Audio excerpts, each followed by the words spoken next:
তো আজকে আমরা যাচ্ছি হচ্ছে খড়িবাড়ি, কারণ হচ্ছে আমার এই দিদির বড় ছেলে আজকে ফোন কিনবে। ওই যে আবির, এই যে আবির ফোন কিনবে আজকে। কি ফোন কিনবে? ওই ফোনের দোকানে যাই দেখাবো কি ফোন কিনবে। আর এই দিকে আমার ছোট্ট ভাগনাকে দেখো, এই যে ও রেডি। তুমি কই যাবা? খড়িবাড়ি। আমরা বেরিয়ে পড়ছি যাওয়ার জন্য। দাদার কোলে থেকে খুশি আরেকজন। দাদা কই দাদা? এই যে আমি আজকে ফোন কিনবে বলে ওর দাঁত কেলানোই বন্ধ হয় না, মুখে হাসি ফুটেই আছে আজকে। ও আজকে না, সরি, ফোনটা কিনছে 4-5 দিন হয়ে গেল, কিন্তু আমি এতদিন ভিডিওটা এডিট করার টাইম পাইনি।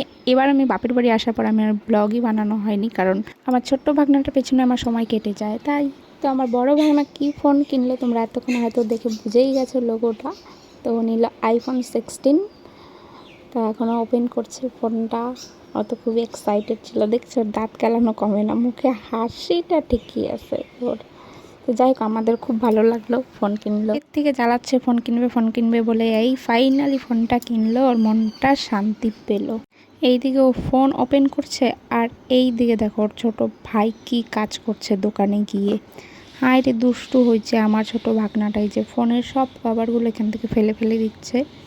আর এত দুষ্টু, মানে কোনো কথা শুনে না, কাউকে দেখে ভয় পায় না। খুবই চঞ্চল বাচ্চাটা আমার, মানে আমার ভাগনা। আর নিয়ে যে বাইরে গিয়ে ফেলে দেবে ফোন। এই যে দেখাচ্ছি তোমাদেরকে, দেখো কাণ্ড। একদম কোনো কথা নেই, কভারগুলো নিয়েই বাইরে ফেলে দেয়।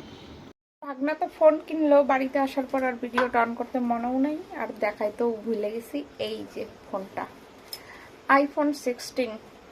দেখো এই ছেলে iPhone 16 চালায়, আর আমি চালাই Realme 9 সেদিনকার পোলা।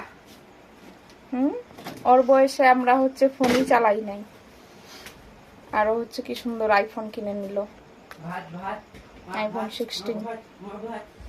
এর জন্য বাপের পয়সা থাকতে লাগে। পয়সাওয়ালা ছেলেকে বিয়ে করলে পোলাপানরা ফুর্তি সব করতে পারে।